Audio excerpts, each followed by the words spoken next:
Hey guys, welcome to the channel. I'm Brent. I'm Emily. We decided to bring you along on some of our DIY projects around our home, maybe bring them into your home.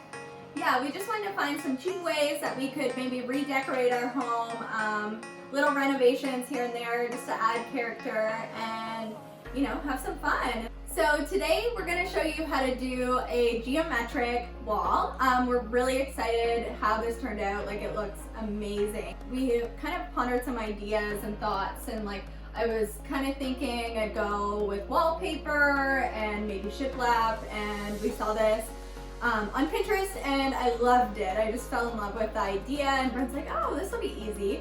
And yeah, we're just going to show you kind of a step-by-step how we went about doing it. The tools we used for this project today were miter saw, brad nailer, 2-inch brad nails, stud finder, tape measure, pencil, speed square, caulking gun, caulking, and an air compressor. So for this project, we chose to go with the MDF Casing. It's 2.5 inches wide. We got our pack at Rona for about $50. As an alternative, you could always use wood strapping, which is even cheaper, but it's more prep time. You'll have to sand every additional piece before putting it on your wall. You can pick wood strapping up at any local hardware store, roughly for a 10-foot length. I believe it's around $1.50. I'll link both in the description box below. You can rent pretty much any tool at Home Depot, any kind of home improvement store. If you don't have these things laying around, there's always other options. So we picked up this little brad nailer. I think it's what, 18 gauge? 18 gauge, yeah. 18 gauge on Facebook Marketplace for like $25. And we just set our depth using this little turny knob. I don't know the name for it. It's a dial. Right, the dial. Thank you. But our old one actually was made for different gauge nails. It had the little dial on the top, so you just kind of adjust that accordingly to make sure you get the right depth.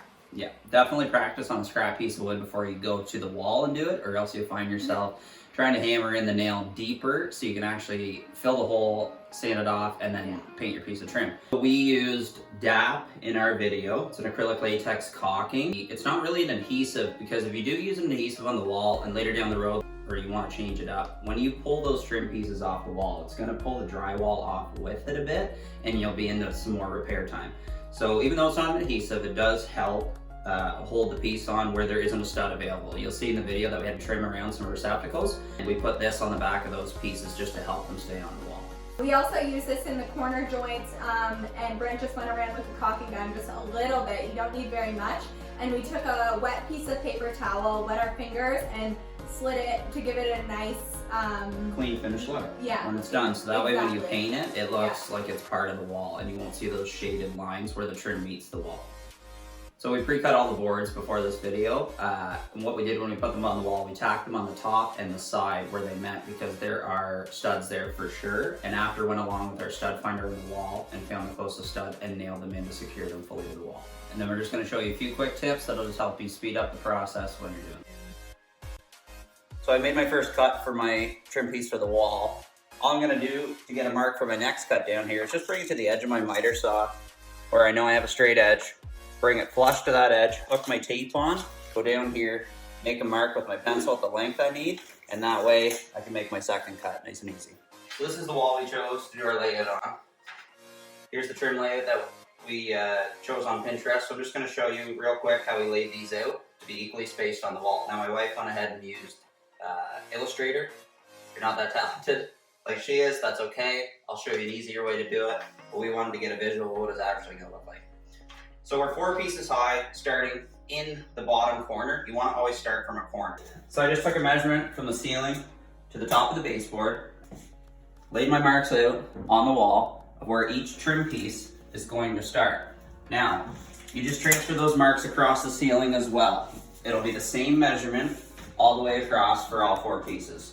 And then we'll go ahead and nail them on the wall. And that way we know that they sit on the wall square.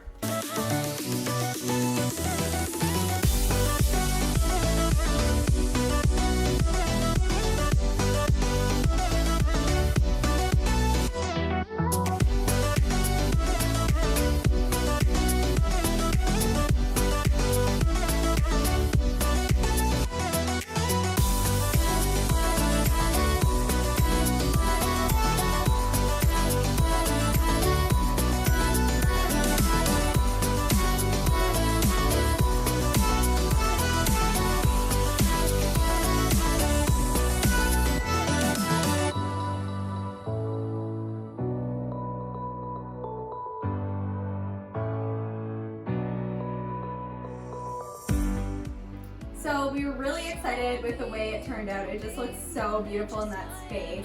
The whole process only took us about like 3 to 4 hours from start to finish. Lots more to come, so don't forget to hit that subscribe button. We'll see you in the next one. Bye. Yeah.